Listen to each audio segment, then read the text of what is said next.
Hello guys, so na naman mag-prank tayo guys sa aking amiga.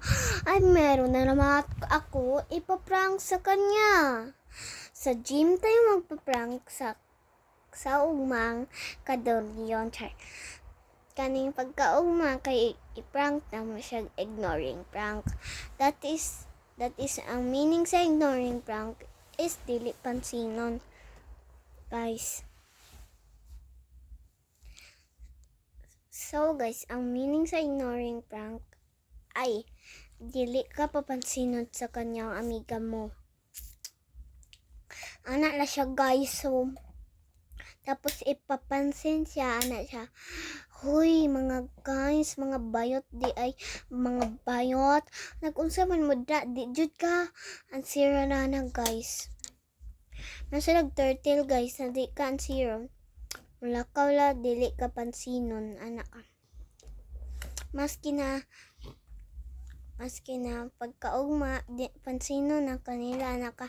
Giprank naman ka na mo, day, gisumbong ni mo sa imo ko, anday, ginikanan.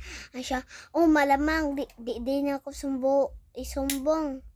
Tapos ana siya, ay sorry na ko, day, ingay mo mga pamilya na pa, prank ka man dito ni kuan pa. Kami nga ng bae.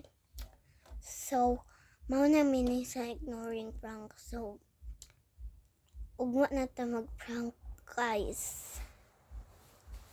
Wait lang, guys, kay murag.